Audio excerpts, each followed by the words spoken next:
Hello, and welcome to BoardGameCo. Not Quacklope, BoardGameCo. And today we're doing a Right For You, Wrong For You with After the Empire by Grey Fox Games. And if you're wondering why a Right For You, Wrong For You video is being done on, well, this channel, it's because the one, the only, the famous Jesse Anderson from Quacklope himself decided it would be a fun idea to do a Play This Not That video on his channel. And personally, I found that offensive. So call this a tribute. It was pretty. And all the call-outs, I mean. It was not okay. We'll have words separately, but you can call this video a tribute video. You can call it revenge. It's the Schrodinger's video of videos. It's whatever you want it to be. But in Right For You, Wrong For You, effectively we're going to go through a game and talk about the game, go back and forth, talk about our experiences, what we know, what we've done, different aspects of the game. More specifically, the overview, the theme, the accessibility, the gameplay, the modes of play, innovation, price, and because this is still a BoardGameCo video, we're also still going to have the review thrown in at the end. And we're going to go through that. And like I said, tribute, revenge on Quacklope. Quacklope, you know, the forefront of beautiful media creation in the board game space, taking over the space by storm since March of last year, I want to say, meteoric rise and all that stuff. And time to go through After the Empire. So, Shira, you ready for this? Ready for this. Oh, by the way, I'm Alex Ratcliffe. And I'm Shira. But in this video... I'm Jesse. I have to be the host. No. Do you want to run the show? I have the red hair. Do you want to run the show? No, fine. If you can run the show, Jesse runs the show in his videos. Fine, I'll be Jan. Guest. You'll be Jan. I'm sorry. We could have... You know, the beard is more similar to... I don't know, they both have it. If you want to run the show, you can do it. All you have to do, we can go through this. Just bear with us. All you have to do is just talk about each point and then just turn to me and ask provoking questions. You don't have to, the goal as Jesse is not to know the game, it's to talk about the other person who knows the game. Do you want to do that? No, okay, you'll be Jesse. Fine. I'm Jesse here. And I'm Jan. Jan. Hi, Jan. Hi, Jesse. So, the overview of, for those who don't know our channel, is going to be chaotic and crazy, but link down below to Quacklope's channel and all that. But that's typical for That's typical. That's typical. A little bit off-brand, a little bit on-brand, a little bit off-kilter, all those things, very on-brand here for a Quacklope video.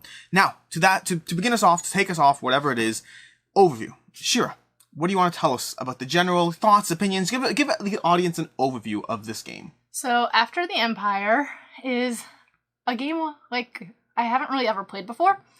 You build up your castle, and then round to round, you get attacked from all sides. And your goal is not to win, but to survive.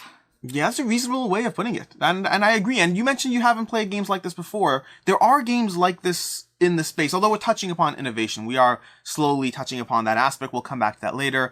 But the general idea, as you said, across 7 rounds, our goal is to survive hordes and hordes of onslaughts of whatever. And like you said as well, not so much to survive, so much as to survive better than your opponents. Yes. Yeah, it's not a game where you live, it's a game where you just die worse. Fine. Or die less worse, as it may. And that's overall the game. Past that, you're going to be upgrading different things. You're going to have various units you can use, people you can upgrade to make your tableau building aspect of this game better. You're going to have specific buildings that will add to your engine as well. And the rest of the time, it's a worker placement. Good call. Yep.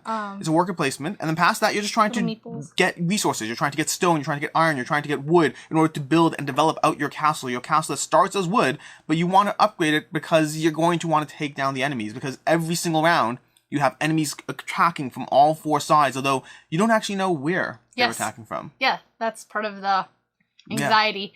Yeah. Wood is also very not stable. Wood, yeah, none of these things are stable. This castle throughout the game is multiple times going to slowly fall apart until you start walking into rounds with an entire side of the castle open and just being like, I hope no one comes from the left. I hope no one does, because you did that one time. I've done that multiple times. It's one of those things. You actually survived. You just got a whole bunch of people. Yeah, you want to balance the creation of your engine, your walls, your all that, while also making sure you have enough people, enough soldiers, both mercenaries and hired soldiers in your castle to both manage those open sides of your castle, as well as the fact that your walls may slowly come crumbling down throughout the round. If you accelerate too quickly, then you will be brutally punished. Also, that is true. That is true. Like, that's very true. You can't get too far ahead of your opponents, otherwise you'll be attacked with greater force. If you do better, then you do worse. That's absolutely true. It's a general thing in life. People target those who are doing well. Yes.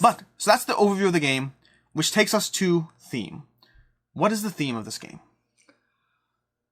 That's more of a Jesse thing. It's more of a Jesse thing. That is a Jesse thing. Story time. You're right. Jesse thing. So the theme of this game, After the Empire, is a game where you are trying to survive in medieval times. You're building up your castle as the hordes of enemies attack. And of course, the hordes of enemies are slightly more likely to want to attack the richer, more noble castles in the land. That goes to your point, but don't get too good, because then you're going to get a little more crushed than other people. It's all about the medieval. There's no masterful aspects of this, of the genre, of some innovative aspect to this theme. It's basically medieval castle building.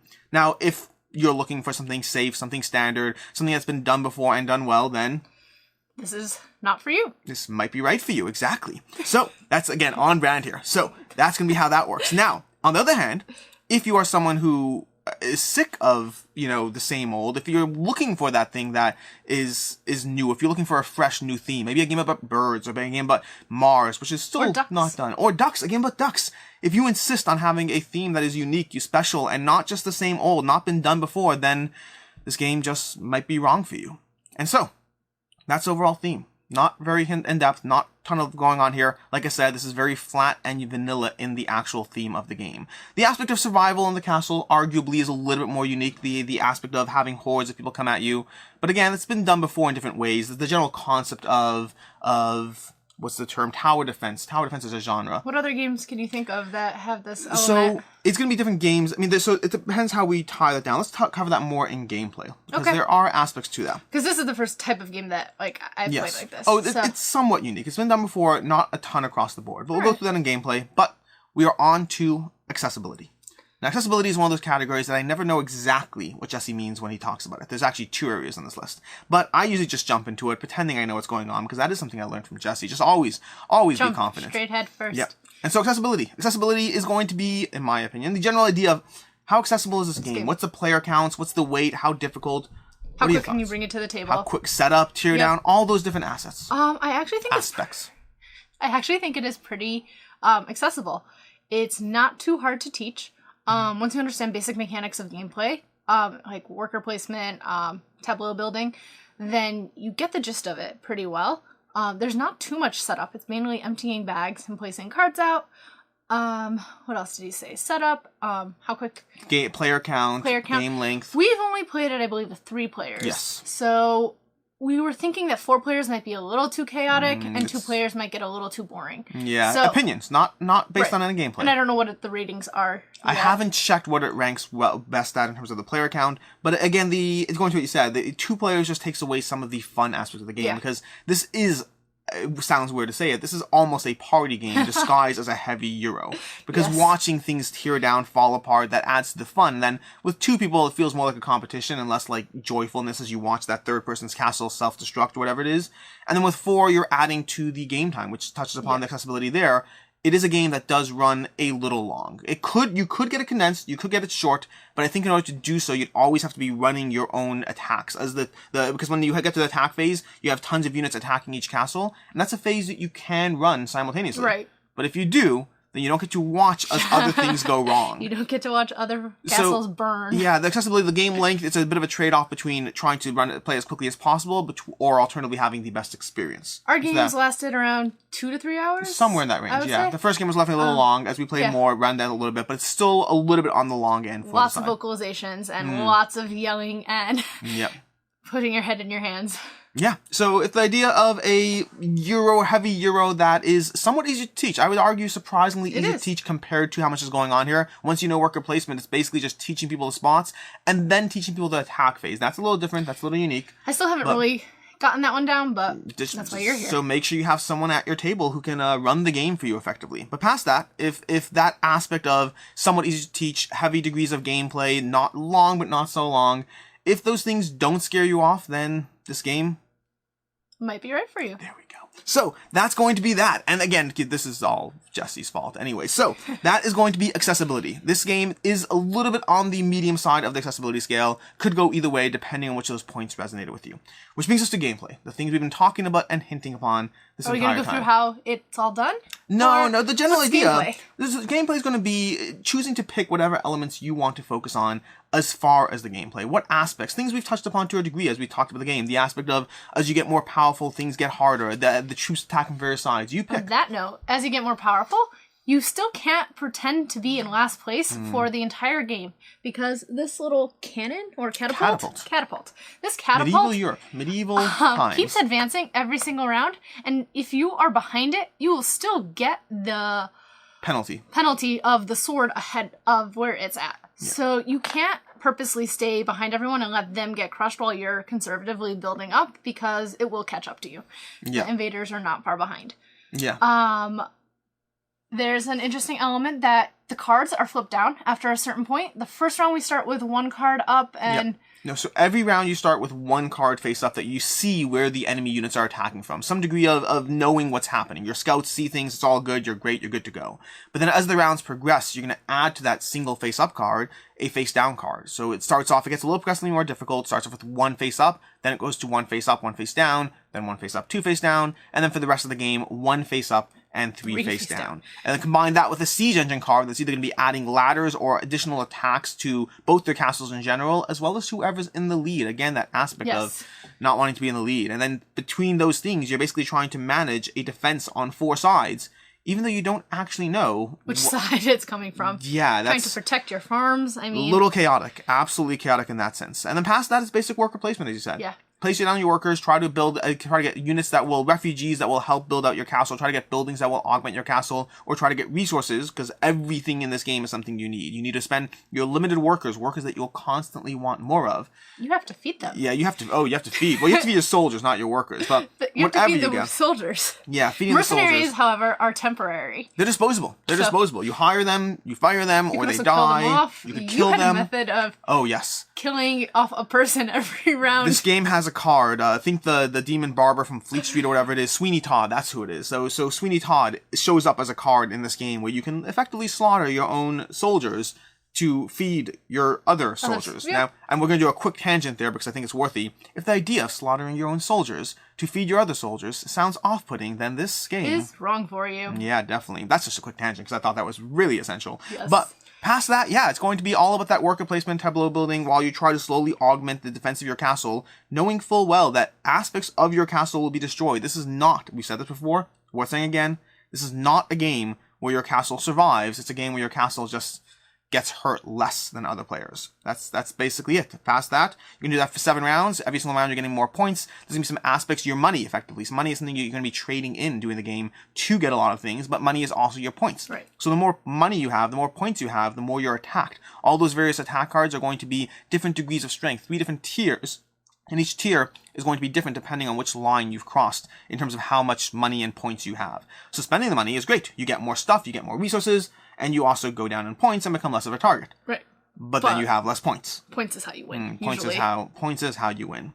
So yeah, if different aspects of what we said, for instance, let's just that as a baseline. If the idea of literally giving up your points so that you can hopefully come back from the behind and like actually win later, that's something that's different and could be a good thing. It could be something that's special. It could be whatever, or it could be something that makes this game wrong for you. Yeah, but on the other hand, Jesse likes doing that though. He likes twisting and breaking games. Jesse absolutely likes twisting games. Jesse does. And this so game... he would find a way to like have no castle walls up and only survive. I think he's even said he wanted to do that. Yes, I think he did. Because we talked about this in the Weekly Quack podcast that we have. But there's a lot of different aspects of this game. And the whole aspect, I think it's worth doubling down on the different facets of this. There are different things that make this game right or wrong for you. The idea of watching your castles fall down, fall apart as things just don't go your way. If that sounds frustrating, then this is not a game for you. If it sounds fun and chaotic and interesting and different, then, well, it might be a game that is... right for you. Yeah, it just might. It just might. But, and then to touch upon your point about games, you know what, let's just say that for innovation. I can touch upon other games that are similar in innovation. Okay. So from there, let's move on to modes of play. Now, this is the classic one that I never know what Jesse has in mind when he says modes of play. I just go with the basic, how does this game play? And to that end, it's a competitive experience. I believe it has solo play. It says 2 to 4 players, no solo play on the game. So it's going to be a competitive game with, pure competitive 2 to 4 players. And that's going to be the modes of play. Nothing more than that, nothing less. There's no different way to jump into it. I do believe you can almost act a little bit of a teamwork, as in, I'm going to take myself down, and the other person will take themselves down so that a leader will emerge and then get the brunt of it. Interesting. So I think you can So that's going to be a bit of a tactical teaming up to be like, we'll just sell all our stuff or buy stuff and give up our money, and then, who knows is in the lead and they'll get hit. I hear that. Doesn't make it a competitive game, a cooperative game. No, but it's not cooperative, definitely. Definitely has a little bit of a conniving But together. you're also not, besides for the spaces, I don't feel like you're super competing against each other. You're trying to survive on your own. Yes, very much so. Against the board. This is a game where I can easily see a solo mode being implemented fairly easily. You have to come up with the autonoma player, something to ensure that there is a degree of competition in the worker placement spots. But past that, it's about surviving. Now, speaking for myself, I would never play it as a solo game because for me... It's just too fun with other people and the chaos that ensues. It's not... Because you're going to be frustrated by your castle falling apart. But you know what makes it all worth it, Shira? What makes it all worth it? That watching everyone else's castle is falling apart at the same time, and we're all doomed together. As a solo player, that's satisfaction. There's a word for it. There's a German word for it. I can't remember what it is. There's a word that when you enjoy the downfall of others. Sadistic? No, that is that too. That's the English word. There's a specific Schadenfreude. Schadenfreude is the idea that you relish in the downfall and hurt and suffering of others, and depending how far you want to take it, it could just be actual downfall, or it could be in-game stuff like, oh no, Shira, your towers are falling down. Oh no, getting besieged. I'm so sad to see that happen. Better luck next time. Thanks. Yeah, and if that little interaction did not appeal to you, then this game is... wrong for you. Yeah, absolutely. So, modes of play, we've covered modes of play. Time for innovation, where we get to talk about the various things. So, this is usually the part where Jesse would turn to you and say, does this game do anything innovative? And does it matter? Well, I would answer it would for me, because I'm still new to the board game world, and I'm still getting games under my belt. So, I have never had an attacking your castle board game that I've played. So that's a fair answer from your experience. Yeah, and it's not something that's been done a lot. In fact, I would argue that there's three facets to this game to a degree. The first is going to be the general worker placement, which obviously, even by your own experience, worker placement has been done. You put down a worker, generate resources, compete with other players. The tableau building of gathering cards to improve your engine. It's always fun. Huge part of what I like in games. Powers, abilities, all that. But it's not something that's new or different.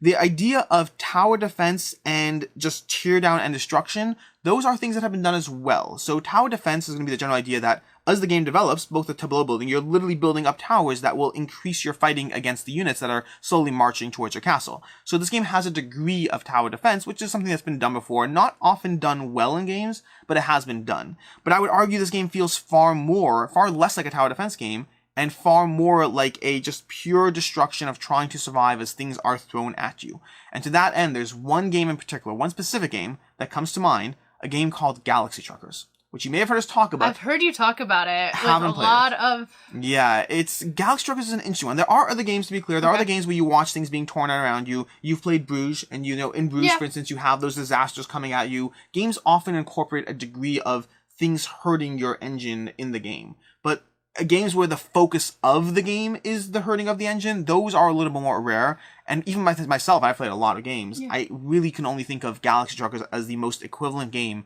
to this game. Because in Galaxy Truckers, you're saying something? Yeah, Go for it. Interrupting. Typical for Quackalo. I would say that enjoying the chaos is also an interesting element that matters here. You asked me, the second part of your question was, does it make a difference what this game does differently?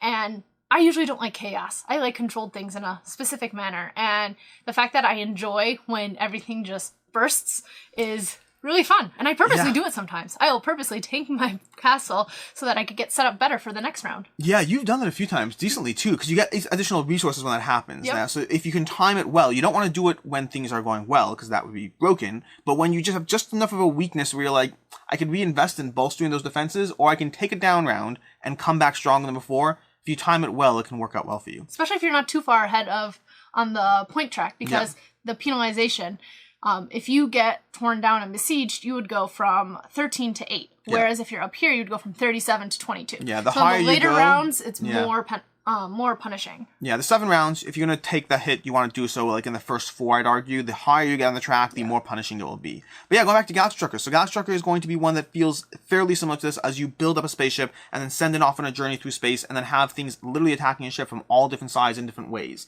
There's no real way to prep. You're just, same ideas here. You're trying to do the best you can and expecting that things will fall apart for you.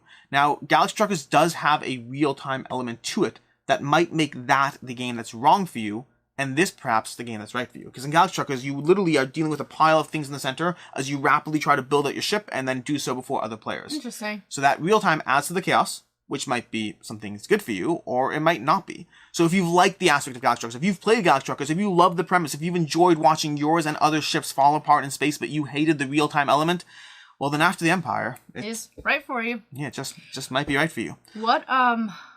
What's the player count for Galaxy Truckers? I feel like I remember it being higher. I think Galaxy Truckers goes 2 to 5. I could be mistaken on this. And there's also expansions which might make it more confusing, but I think so. So there's definitely similarities, very different games, but I think this one is more of a Euro combined with that chaos, and Galaxy Truckers more real-time fun and crazy chaos, just more doubling down on what's going on in the game. Which brings us to price. Price is going to be, well, that's actually, this is a question for you. What do you think this game costs? I'm looking at all the components. Nice thick box. Very thick box. I'm looking at the components. While I don't feel like the cubes being in different colors is very unique and innovative, I do like the castle walls. Isn't there... there is an upgraded kit. I'm talking about... So there's 2 versions of this game. There's going to be the Kickstarter exclusive version, which is actually coming back to GameFound shortly. So if you missed out on that, you want to get your hands on that, well, first of all, wait for the review part of this video. But then also make sure to save that little page. I'll throw a link down below. But, so the Kickstarter exclusive version of the game, or GameFound version of the game now, it's all confusing, is going to come with, upgraded with people instead of tokens. Right now we have tokens to represent the various units. Instead of those tokens, you'll have actual miniatures, as well as the fact you'll have upgraded resources, possibly some other things, but I think those are the main 2 things that stood out to me as the extras you get. But even aside from that upgraded version, just the base retail version of the game, with everything you're seeing on the table here, which that's what it is, no ducks, ducks are not included. How much do you think that costs? I would estimate in the range of 60 to 80.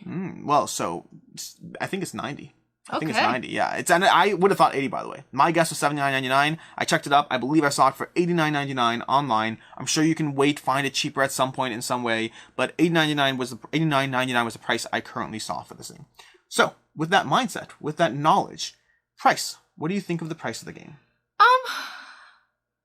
I liked my range better than $89.99. I think $89.99 might be a tad bit more on the higher side than I would pay for this experience, but I would think $79.99 or $69.99 would be perfectly appropriate. So, I guess in that sense, if you find this game on sale, if you're patient, if you look for that most recent Amazon Lightning deal or whatever, Miniature Market has a deal today, if you find this game for $80 or less, then apparently this game is right for you.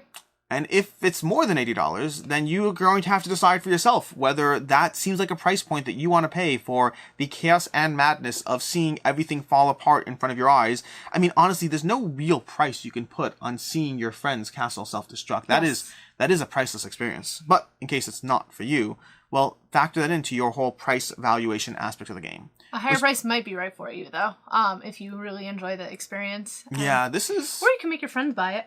Or that. That is a strategy that works very well, isn't it? Quackle does that frequently, don't they? Yeah. They have their friends buy the games and go and play. Let's do that a little differently, because you tend to get the benefit of a lot of games that you're not paying for being played. I would reframe the question. This is a 3-player experience. Is it worth 3 people joining up and paying $30 each to have this in their collective experience? Definitely. I would definitely hands down pay $30 to have this and play this and watch. So let's redo that last bit. If you have friends who are not completely and totally selfish and are willing to chip in for your game night experiences, then this game is right for you. It might be right for you. And so with that, we now move on to the BoardGameCo part of this video, which is going to the review. We've talked about the general aspects of this game, but we're going to save it to just final thoughts and score. So, Shira, do you want to go first? Should I? You can take the lead. So, Jesse. Overall, Jan, that's the one. So, After the Empire from Grey Fox Games, designed by, I should know their names, I actually know them, I don't see the, put your names on the box. Oh, there we go. Evan Halbert and Ryan Mack. You don't notice details, it's okay. It was hidden under the After the Empire, but, sorry guys, I apologize in advance, I'll apologize in person too, but, so, After the Empire by Grey Fox Games is going to be a game that is very unique in what it's doing. The innovation part, while not inherently innovative in itself, the fact that I'm comparing it to like one other game in the giant landmass of games we have, and the fact that it takes new elements and puts them together, I would argue the combination and the mechanics and everything else manages to take several things that have been done before in different ways, combine them into an interesting experience that checks off many of the boxes of things I like. It has tableau building, it has powers and abilities, it has people having fun around you. I'm going to jump in. One thing that we didn't touch upon, artwork. The artwork is gorgeous, and that's something that Jesse appreciates. I'm surprised you have not brought it up. Why doesn't Jesse have artwork on his list of things to cover? The boards are super pretty.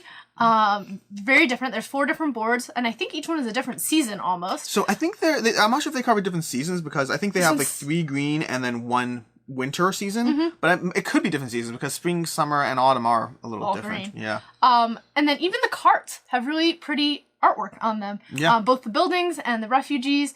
The pieces are very tactile friendly. Yeah. So artwork was something we didn't touch upon, but I wanted to throw it in. We'll tell Jesse to add it to his list. I like Absolutely. artwork. No, but I agree with you completely. The artwork's great. Checks off that. I have that in my list. My list of things that I look for in games, artwork and components, they're definitely in that. And this definitely has that solid artwork. The iconography. Thematically appropriate. Yeah. Like things play into the theme.